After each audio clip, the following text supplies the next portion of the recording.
Almost perfect start to the championship season. But it wouldn't be Charlton without a little bit of drama now, would it?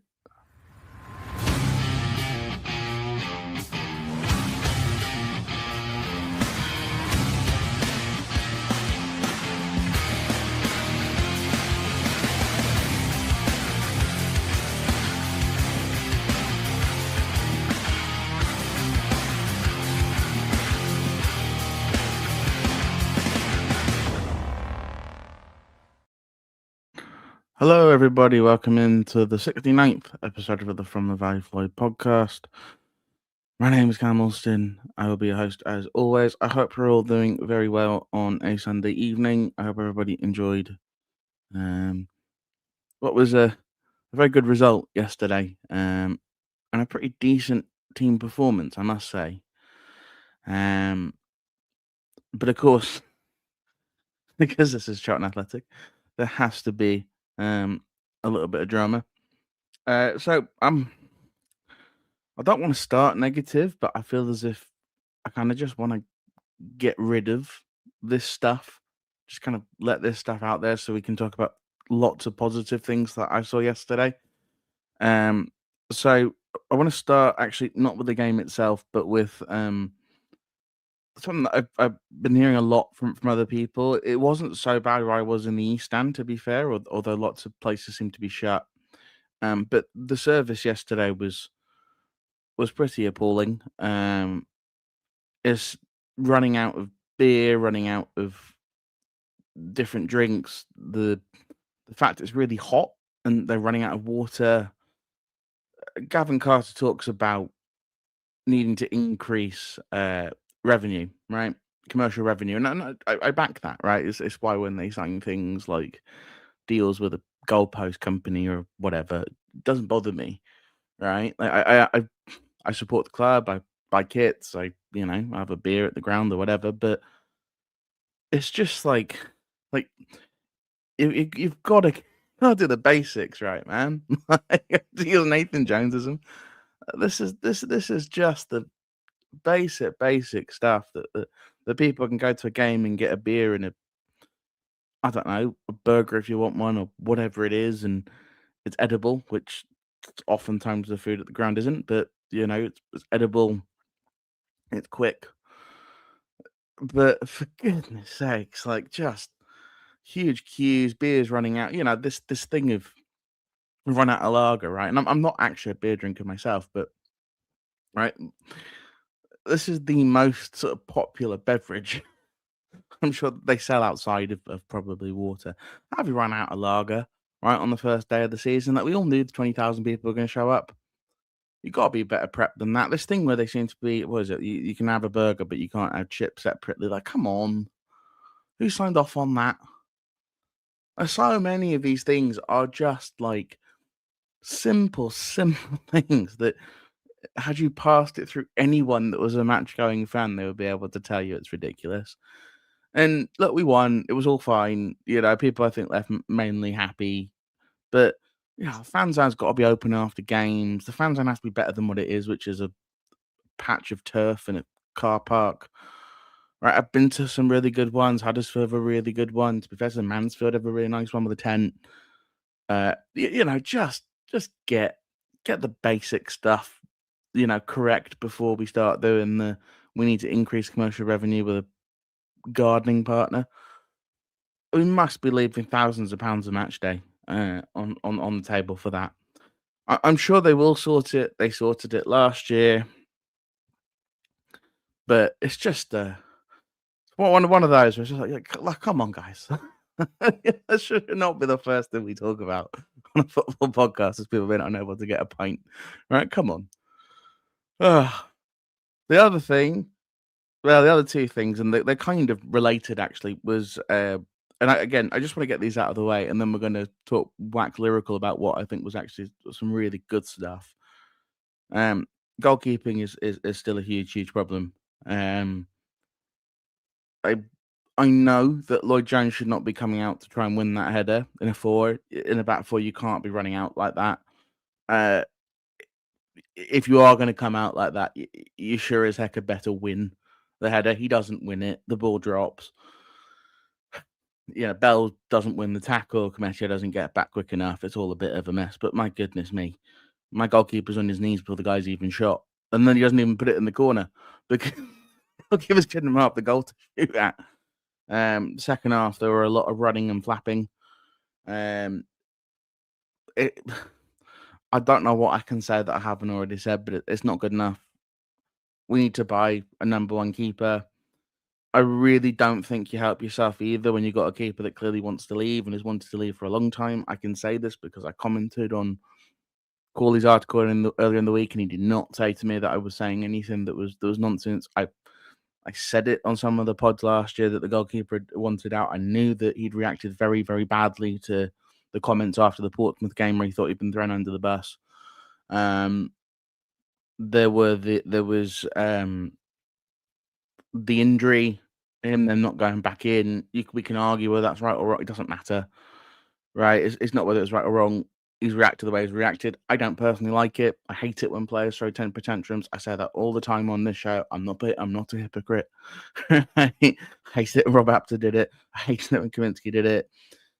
He wants to go. He's wanted to go. This is not really a move that's worked out in many ways. Probably for the club or for the player. It's a player that, to be honest, he just doesn't look happy playing football at the moment. And that's a real shame for him. But it's a shame for us as well because I think an engaged number one like that would be.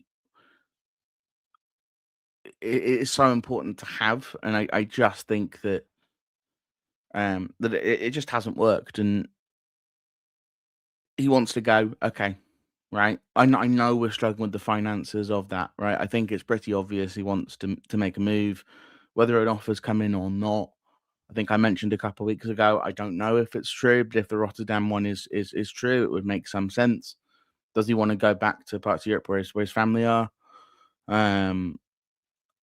I don't know, but it's if he wants to go, let him go. But don't do what Nathan did in the post match after the game yesterday, and just like, what's the point of that?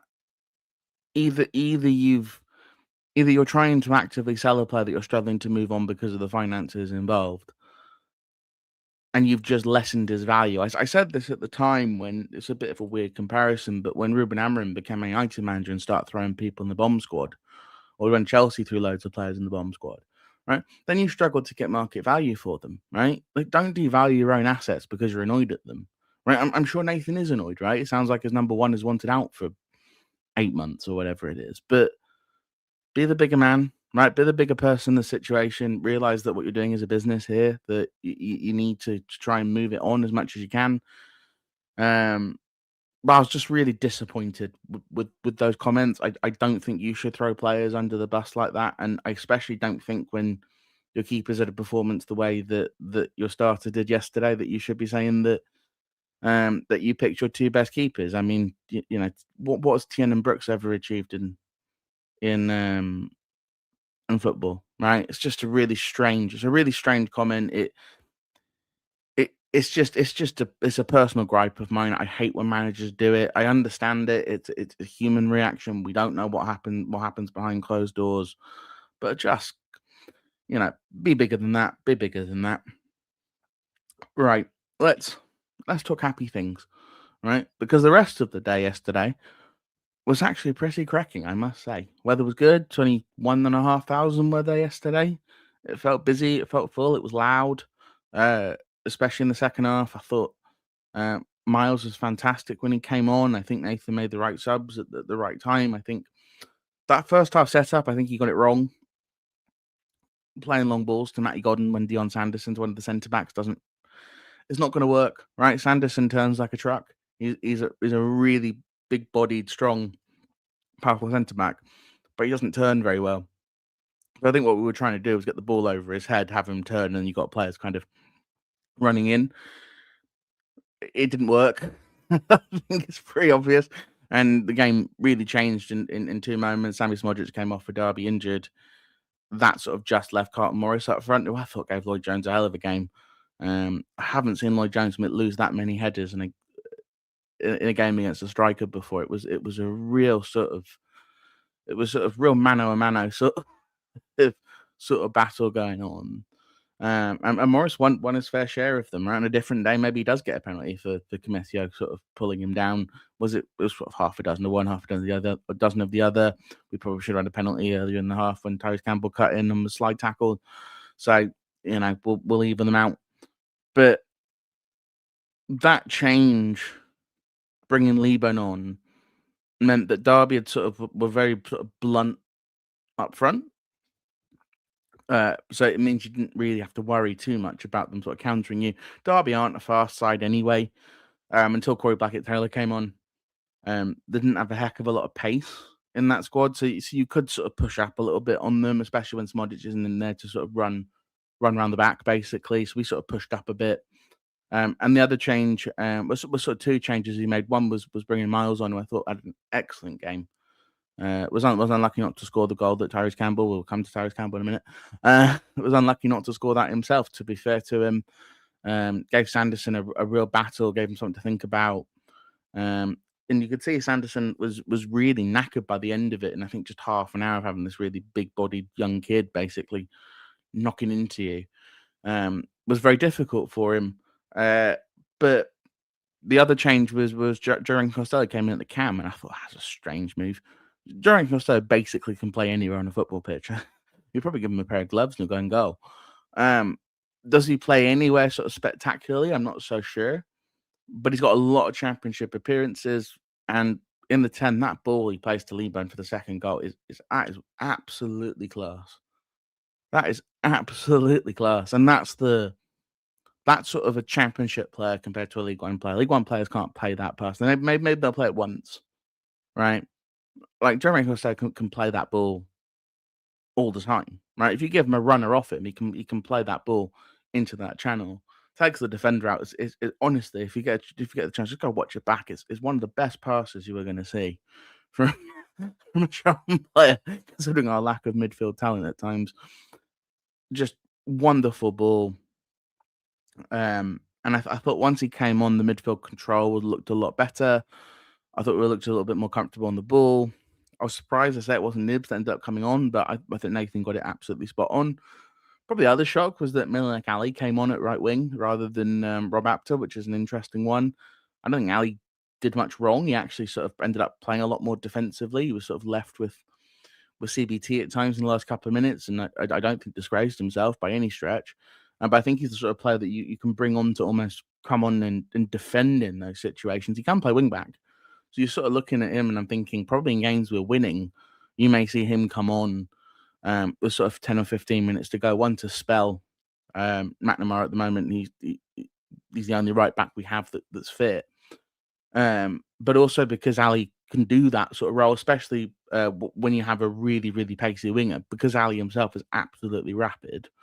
He can cover that sort of space, and also it stops you having to do weird things like put TC back there or whatever it is. So I think sort of JRC and Ali are kind of similar. They're kind of jack of all trades. They can play all over the sort of shop depending on what your need is. I don't think that either are going to sort of blow your mind with the the incredible technical prowess. Although, as I say, that ball from Costello is absolutely gorgeous. But what they are going to do is they'll come on, they'll scrap, they'll be in the right position at the right time, they'll play the right ball at the right time, and they've got the sort of capabilities to do what they're asked to do rather than sort of being limited, right? So if you're sending Joe Rankin Costello on, you go to him, hold the ball, right? Well, if you had Greg Doherty, can Greg Doherty hold the ball like that? No. Can Harvey Nibbs hold the ball like that? No. And that really is the difference, right? And one of the things I think we saw in the window, and I think this window really is starting now to become. This is why you wait till the end of a window to judge it, depending on what happens over the next couple of weeks. But they brought in four players. You've got McNamara, Grant. Why is it leaving my head? The other two that came in with championship, Ali. Why is it leaving my head? Sorry, everybody. But they brought in sort of and Chalobah. There we go. It's Chalobah I'm looking for. how many championship appearances do they have between those 4 players? 500? 600? Right? And none of them are, you don't sort of sit there and think to yourself, maybe do a bit about Colin Grant. Colin Grant's got a bit of the stardust about him, right? Chalobah sort of, he's got an England cap, right? But he doesn't play a particularly quote unquote sexy position. But when you think of those players, you don't think of any of them and go, "Oh, this blows my mind." And none of them coming in, I think, really again, other than Grant, made us all sort of sit there, made us sit up and go, "Oh, what a player we're signing here," right? But if you watch that match yesterday, right, those 4 players, 5 players maybe, look at the difference between them and sort of loaning in Luke Chambers at fullback, for example, right? And I like Luke Chambers; he did nothing wrong, really, right? But look at McNamara right back, right position all the time, battles, decent enough on the ball. Unlucky not to score, actually. That volley was pretty sublime. But look at them, right? Like, they look bigger than players we've had before. It sounds really silly. They look fitter. They look comfortable. They can do what the manager asks them to do. You don't have to ask them 4 or 5 times. You go here. Like when Chalobah's on the ball, Nathan Jones isn't shouting at him to play that ball there or do this or do that. Because they don't have to, right? I think Charlie here's talking about Amari Bell. We'll come to the chat in a little bit, guys. Don't worry. But yeah, right? Like, that's exactly what they are. They're all depth players. And as I say, you exclude Colin Grant from this conversation. But these are all players that are proven at this level, have been proven at this level for a while, right? And it sort of shows you, sadly, just how good Millwall's squad is, for example, right? In that top sort of 3. If you're trying to sort of look at yourself and go, where am I, right? You're looking at a barometer, right? Millwall finished 3rd last year. The 3rd ended up dropping to 4th. I can never quite remember, right? And just in the top 4. I had a home game, 2nd leg of the playoffs, right? They just let McNamara walk 3, and a lot of their fans are saying, "Oh, he's decent enough, he's fine." That's what you're trying to do as you build, is to get to a point where a player like that becomes, "Oh, he was fine." I thought he was excellent yesterday, and I thought he was excellent at Cheltenham as well, right? Chalobah, in terms of, if you want to watch a player in a Charlton shirt look like a functional midfielder, watch Nathaniel Chalobah play. Like I said last week, he looked as if he was smoking a cigar on the pitch. I'm not entirely sure he cracked more of a sweat yesterday in a championship game. The guy is absolute mustard. And I know his hamstring's going to go. I know it, right? He'll give me about maybe 10 games of this. But I look at it and I go, he didn't really start getting injuries until 23, 22, 23. So my hope is that, and they weren't all little muscle tweaks. He's had a lot of different types of injuries. And my hope is maybe just had a couple of years where his body just wasn't quite right. But I tell you what, he just opens everything up. Connor Coventry all of a sudden looks like a new footballer.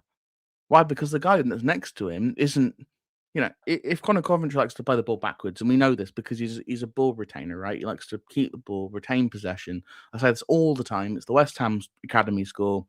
It's the best example of it to ever come from that academy is Michael Carrick, right? If you want to look at a player that does that job. And West Ham produce lots of players in that similar sort of vein who play all sort of up and down the divisions, right? But if you've got a player like that, the player next to them needs to be able to play an incisive pass forward, or they need to be able to carry the ball forward, right, and keep the ball close to them. Well, Chalobah can do that, right? Chalobah can do lots of other things, but he just means that instead of Coventry having to play it to Doherty, he doesn't have a first touch to the same level, right? Instead of it being a weakness that Coventry doesn't play it forward, now when he plays it backwards, he's playing it to someone who's then going to pass it on, right? Look at Joe Rankin Costello playing in front of him, right? If you look at Danny McNamara on the right side, right? All of a sudden, if you're that winger on that right-hand side, and neither TC nor Colin Grant is the right winger, and we need to resolve that right wing spot. But you don't have to worry about it, right? If you're the left winger, if you're TC, you don't have to worry about Maribel being there to cover you, because you know he's going to be. Because players like that have done this over and over and over and over and over again. They've played in lots of different systems. They've played in lots of different positions. This is a 4-2-3-1 for any of these guys is nothing new, right? They've all played in it. you know, 10, 15, 20, 100 games, whatever it is. And you just look at them and you go, these guys are just significantly better footballers than the players that we've had um in there previously. And that is the long and the short of it, right? This window I don't think was ever about trying to find some superstar player to sort of change everything going forward. I think you're probably looking at next summer for they're probably looking at next summer and going goalkeeper striker, although I think striker they're still trying to leave a route for Micah to ultimately take that spot. But again, the Colin Grant thing is an exception to that. That is a player that can bring that, but he's not, he's not Jared Bowen. Right? Like, he's a good player for the level, kind. He's a really good footballer. Right? That cross, the way he digs it on the first goal, the way he digs that out, that is so difficult to do. To dig a ball out and put it right on his head. And if it doesn't hit Lloyd Jones's head, it's going to hit Miles Lieburn's head right behind him. And that's the difference, right? Is last season we lose that game 1-0. I'm on here going, God, that was crap goalkeeping for the goal. Lloyd Jones makes a mistake. We lost it 1-0. We can't score goals. Right? As Tommy puts it here, you come down from a goal back, right? When that Derby goal goes in, right? When I was watching it last season, the goal would go in, heads would go straight down. Look at Nathaniel Chalobah when that goal goes in. Look at Dane McNamara when that goal goes in. Look at Colin Grant when that goal goes in. Heads up, heads up, heads up. We keep going, we keep going, we keep going. Because in their heads, they've done this so many times. They've gone 1-0 down at this level and come back to win it. Right? That's what you do. You don't think about it. You just you know instinctually we're going to come back and win this, right? And you don't always come back and win it. We know that.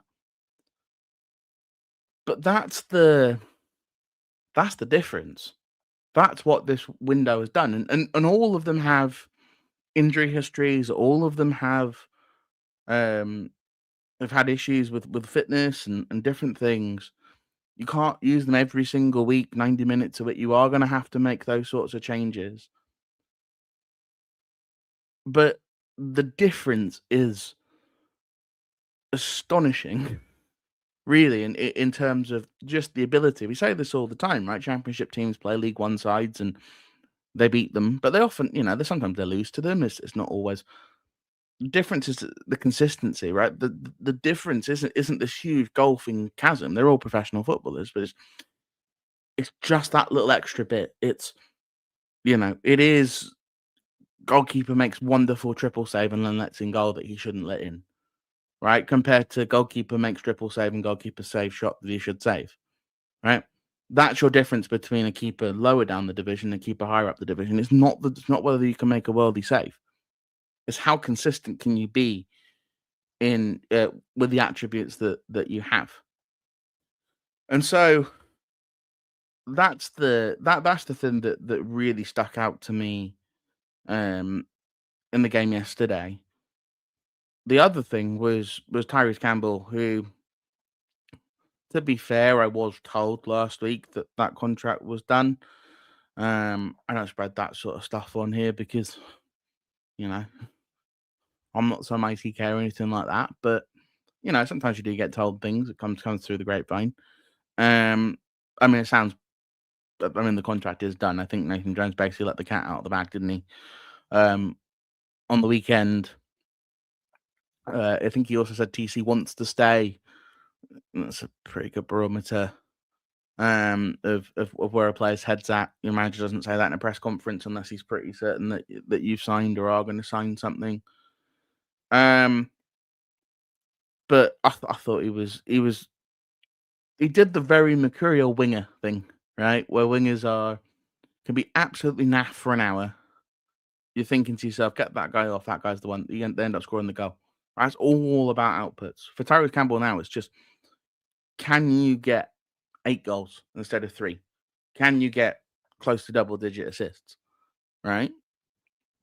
And if he can do that, then we got a player that's worth what Brooks. Emma Brooks, who went to Norwich City this summer for 8 million, right? If he scores more goals than that, you've got Dobbin, who went for 9 million, right, to Southampton. If you can do it any better than that, you're into 10, 11, 12 million pound territory. Those are the sorts of sales that are going to allow the club to go out and buy those star sort of star sort of players, right? Is it going to be selling someone for really significant amounts of cash where the SER rules, you sell one £10 million player from your own academy under SER, and all of a sudden you can fund a massive spending spree, right? So, but I thought that the goal that he's got, sometimes with Tyrese, that just hit it, right? Last week in the cup, twice he just hit it, scored a wonderful goal, and then hit the crossbar. Yesterday, just hits it, right? It just drops to me. He goes, right, I'm just going to hit it, right? Puts it in the bottom corner. It's a lovely goal, actually. It's a lovely finish. Keeps it nowhere near that. But on the first goal, if anybody noticed, he fought for the header at the top of the box. He doesn't win the header, but he doesn't have to. Just by being there, it means the defensive header drops to our player. I think it was actually drops to Chalobah, doesn't it? And then you play the ball out. No, the Chalobah was on the flick. I can't remember who it dropped to, actually. But it drops. Chalobah flicks it. It's a lovely little flick. Grant gets it, takes it out of his feet, and just knocks it into Lloyd Jones, who's waiting in the box, right? And as I said, if Lloyd doesn't get there, Miles definitely does. So, but those sorts of second actions, that's what changes in a game. Everyone's going to look at the stats. Everyone's going to look at the running stats. Everyone's going to look at the goals and the assists, and all of that is true. But it's, can you impact games in moments?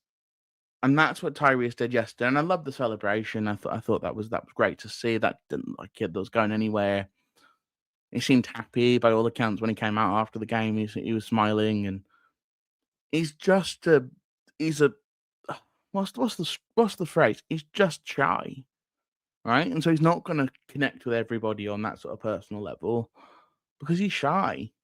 The club just have to know how to nurture him forward, right? And you've got a manager who has been very, very clear from the moment he walked through that building that this player was going to be someone he's going to build this team around, right? When everybody else was sort of like, really, that one, the one that was in the reserves under Michael Appleton at that point, right? And then Chad came in and said, no, it's going to be one of them, right? So what is going to be really interesting is the fact that he can't play off the right, and I don't think Callum can play off the right either. So you're going to have to sort the right wing spot, but then it's going to be really interesting to see who starts. I've said it before. I would actually probably move Callum to the centre. I'd play him up front. I think if you're going to play Godden in that sort of role he did yesterday, I'd rather have Callum running off the back line. But you can also play Callum in at the 10. That worked. So you got some tactical flexibility in that way as well. But yeah, I just thought that yes, there were so many just positive things to look at. The issues remain the same issues they've always been. But it just felt nice to leave the ground with a little bit of positivity. That looked like a side. If you can maintain that level of performance, in the second half, and you can be a bit gritty. So I just think that if you can maintain that level, then we should be able to move up the quartile or whatever they want to call it, right? We should be able to move up from 19th to 16th, or right? We would all take a really boring 15th this season, right? Like all of us would probably take 20th, but just something slightly dull, right? A nice lower mid-table finish that allows you then to push on again next summer will be the route you want to take. But look, if we end the summer window with the right winger in and probably a new goalkeeper, you can't say that's not been successful. That doesn't mean these players are going to stay fit. I have some worries about what happens when, I want to say if, but it's going to be when, let's be honest with ourselves, Chalobah gets injured. Is Uma ready to step into that role? I think he's a slightly different player. And I do think that outside of JRC, we don't have that real sort of championship class to us. In that midfield area, we've got a lot of players either are League One proven or players that maybe can be a little temperamental, or in Coventry's case, just there. I think Arnold asked a really good question here, actually. About the value theory for TC and Brooks, how much is Kerry worth? 5 million? Probably.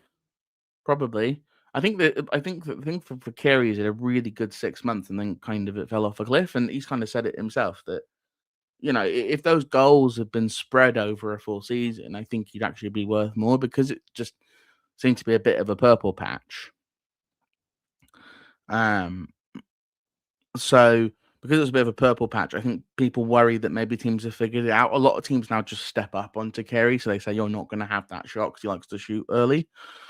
I think we've all started to notice he's not shooting as often, so there's definitely a confidence thing in there. I think that's why I do think ultimately probably Callum will become the 10. I think TC will go on the left. I think Callum will play on the 10. I think that we'll have a new right winger, and I think probably all three of those will be on the pitch at the same time. Personally, um, as Brownie said on Thursday, to play West Ham will benefit us, and the game today shows that it's going to be really difficult. I get, but look who West Ham just played today, right? People, they dropped 2 points for 2-0 up. Yeah, but it's away at Burnley, right? That's one of the most difficult trips any of us are going to take this season, right? They were pretty dominant for 80 odd minutes. If their left back doesn't make a stupid challenge, that doesn't happen. I think going to the London Stadium next week is really weird. I can see the London Stadium from my house. It's not an away day to me.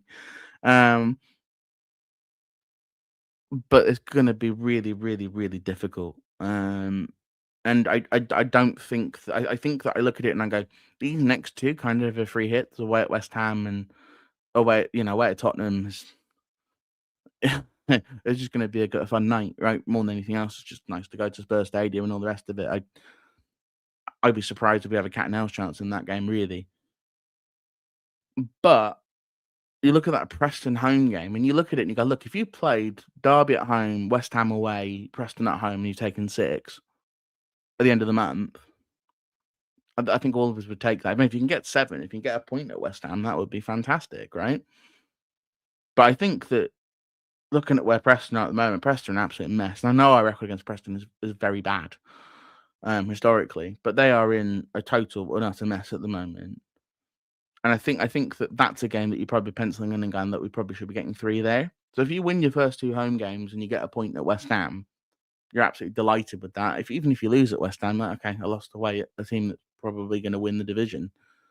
But I say that, and then I look at Blackburn on Friday, right, who were an arm's length, literally, away from taking 3 points at Molyneux. So the Championship is difficult. West Ham played a Burnley side today, who were also in the Premier League last year, so we do get to be their official sort of welcome to the Championship side. I think that you have to be physical. I think that Pablo came off today for West Ham. I don't know if he was injured. If he is, that leaves them a little bit light. They're not the most in depth, a side with a lot of depth. They're a side that I don't think are going to, at least now, massively change the game from the bench. Although I think we'd all like to have James Ward-Prowse from our bench. But the centre backs have mistakes in them.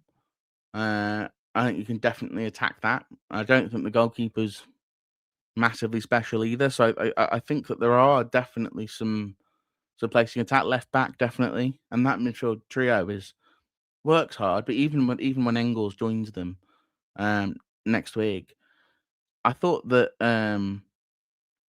I think that I think that midfield is just a little bit. It's not the most exciting midfield in the division, shall we call it that, especially for a side that's intending to win the division, really. Hi, Archer's a Derby fan. Here you a lot deserve the 3 points from Mosley, Brennan Campbell. If you can keep them fit and consistent, you're not in trouble at all. I thought it was a really interesting game.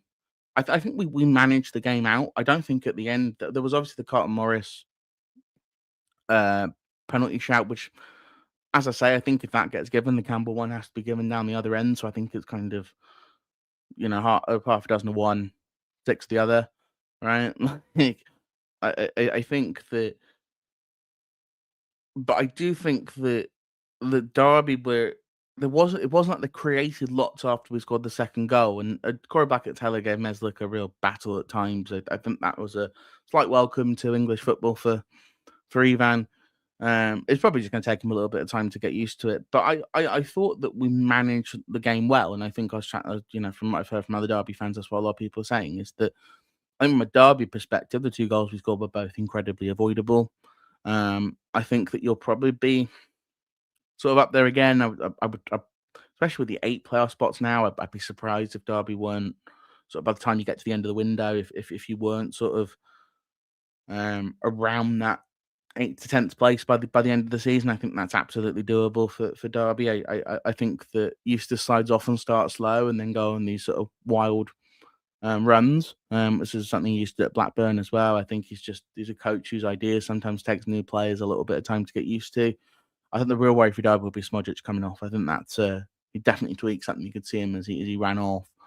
But Derby really could have scored a second goal. I think we were a little bit at sea after they scored, and I think that there was a slightly more sort of insightful passing range. I think that Derby definitely could have caused us more threat. So yeah, I mean it's all on to London Stadium now, isn't it? We'll see what happens this week. I'd assume that Tyrese Campbell contract extension will be announced at some point this week. I assume at some point we'll get the news that Thomas Kaminski is left. And we'll probably get some news on our new number one. It does worry me, Mannion playing in goal for those two games away. But I don't think there's too much we can do about it. I'm just gonna say a couple of quick hellos. So hello to Sam, who's been in here. I love Bell, but he did struggle in moments of the game. That's gonna happen, right? Bell's not the quickest, and I think that teams are going to try and punish that lack of pace. I don't think that's I don't think that's a new thing. But it's what happens when your fullbacks aren't quick, quote unquote. Teams are going to try and sort of hit the inside of that channel. I think McNamara have the same sort of thing. Teams will try it. I think the first goal kind of comes from Derby doing that. Although again, it doesn't become. And Bell really should have done better, I think, on the tackle. I know he's trying to hold his man off, but kind of just sticks a leg out, which is not fantastic defending. Much better second half, and of course, when TC plays on the left, he's a much more effective player. I thought that was Miles' best performance from the bench. And knowing Sam, who said he wanted Liban to go on loan, that's high praise for Miles there. But one thing I did love from Miles is he comes on, the first thing he does is just run through Sanderson like a train. And I thought, yes. And it was actually, funnily enough, it was a very Danny Hilton thing to do.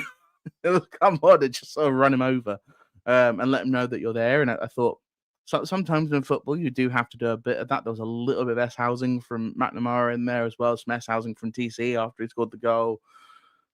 We did do a little bit of it. There was the great one where Chalobah seems to run over to the official. I think it was the tackle on TC, and then sort of looks as if he just genuinely cannot believe he hasn't been given a penalty for something which probably was a penalty, but wasn't sort of clear cut, must be given. Chalobah seemed to think it definitely was. Hello to Chris. Hope you're doing well. And then he's talking about the bar, saying same thing happened last season, didn't it? Yeah, it was.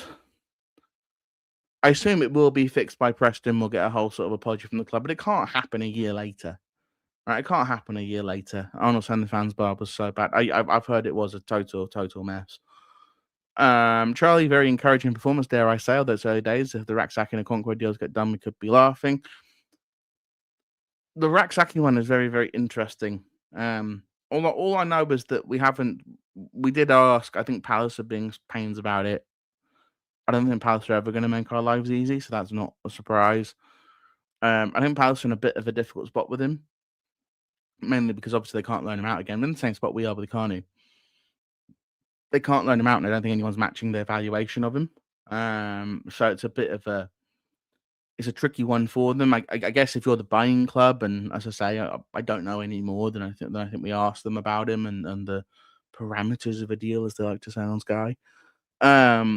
But I think that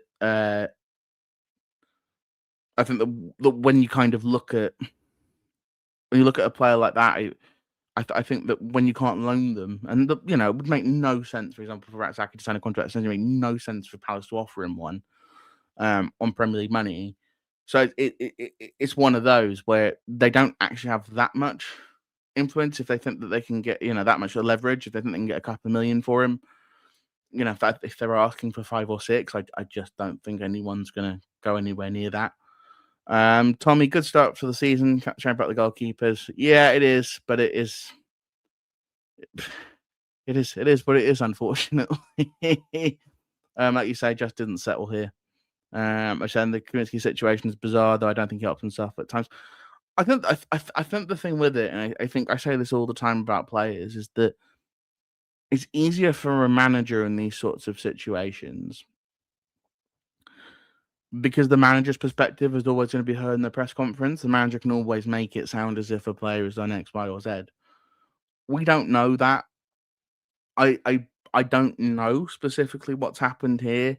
Um, I don't know if we'll ever know it. But I do think that it's a relationship where very much it sounds like Kaminsky has no intention of ever playing for Nathan Jones again, and that is what it is. So we'll have to see. I wonder if ultimately we end up doing some sort of loan where we loan him out for a year and then buy out the rest of the contract at the end of the season, right? Which is, I think, which will basically is the plan with the Hadme, right? We do the same thing. You loan him out and then you pay him off a certain percentage of the contracts, and maybe he will end up at Sparta Rotterdam. Who knows? But it's something they're going to have to sort because they need to buy a number one keeper if that is the if that's the case. Hello to Dan. I hope you're doing well. Derby will be up there at the end of the season. They were poor yesterday. Shows we can beat the better sides, which they are. Bill, the kid looks class. Yeah. I mean, I think Derby will be up there. I question whether that's the Derby that you'll see when they are up there. I think Eustace sides, as I say, usually start slow and then improve as the season goes about. So we'll see. I think that I would sort of probably hesitate to look. I'd look at that Watford result because Watford beat Southampton today and played really well for about 50 minutes, and then probably were quite lucky to come out with all three. I think Harwood Bellis missed from about 3 yards because he shot with his right foot with his left foot for some reason. But I don't think Southampton will be down there either. Just by losing to a side that I don't think are are going to be up there come the end of the season. I think Derby will probably the same idea. I don't think today will dictate anything really in terms of their season. Not superstars. Then we talk about the summer signings, but solid signings for the level, a bit like Amari Bell. Yeah, I mean it's just they're championship proven at the end of the day. That's all it is. They just know how to play at this level, and I don't think any of them have been relegated. Maybe Callum was actually at Cardiff, but these guys that they know how to play at this level. They know how to control to handle themselves at this level.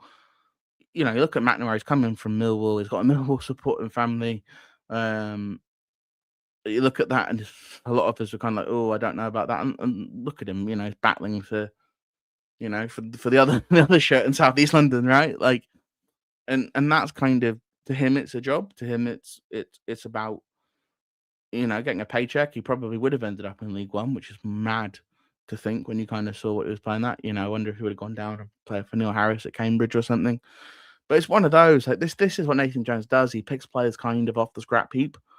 Chalobah picked off the scrap heap, right? You kind of pick them up, and it's not because they're bad players. Either it's injuries or it's maybe they haven't been used in the right situation, or maybe they've been with a manager who didn't fancy them, or whatever it is, and he takes them, he turns them into new footballers. Right? That's what Kane Ramsey was. He took him in from a team that was second bottom in League Two, right, second bottom in the football pyramid, and turned him into a League One, into a Championship standard footballer. And that's the best side of Nathan Jones. The post match comments on the goalkeepers were the worst side of Nathan Jones, and that's the battle. I hope we see more of the good rather than the bad. I thought Actor should have been on the right. I think this is going to be a conversation all season, isn't it, about Rob again? I think Rob is going to be very much an impact player, and I don't think he's going to play that many minutes, probably outside of cup games. I think that he might be used to come on when we want to play inverted against five backs. He might be quite useful as well. But how many teams are going to play a five back against Charlton?